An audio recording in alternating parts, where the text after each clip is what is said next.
Si le Loden est un vieux routard de la garde-robe cynégétique, il n'en va pas de même pour la Théba qui fête tout de même ses 100 ans.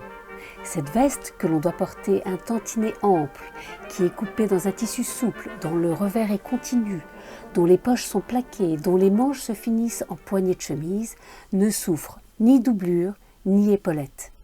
Elle est née d'un cadeau. Le cadeau fut offert à Carlos Mitjans et Fitjem Stuart, comte des Bagnos y Théba, plus connu sous le nom de Bunting pour les Espagnols, par son aîné de 20 ans, Alphonse XIII, roi de son État et excellent tireur, qui avait l'habitude de venir chasser à la Ventosilla, propriété de la famille de son très jeune ami. Nous étions au milieu des années 20 et, outre un joli fusil, il lui donna une des vestes de campagne qu'il avait fait tailler sur mesure et à son goût. Cette proto-Théba, comme nous serions tentés de l'appeler, était née des amours de la fée élégance et du sorcier confort.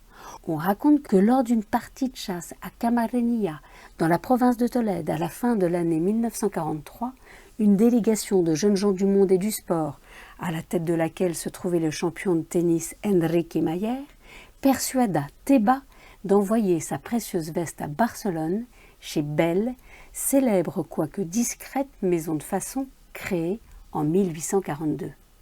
L'opération visait à leur permettre d'accéder enfin à cette veste déjà iconique que l'on augmenta astucieusement d'une poche plaquée sur la poitrine, de 2 poches de côté à rabat et d'une poche intérieure. Bunting, quant à lui, se vit offrir par ses amis sa seconde Théba, ou peut-être même sa 3e.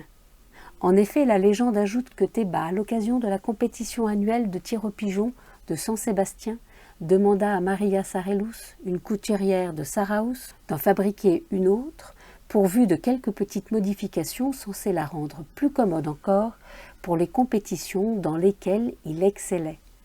C'est qu'il fut l'un des plus grands tireurs d'Espagne, remportant pas moins de 7 championnats nationaux, un championnat d'Europe et un autre du monde. S'il accepta les invitations princières et royales, s'il voyagea dans l'Europe entière, Bunting resta surtout attaché à la campagne d'Espagne. Ne dédaignant pas le gros, mais restant passionné par le petit gibier, il chassa souvent dans les marais du Guadalquivir et la perdrix beaucoup dans son cher territoire de la Ventosilla.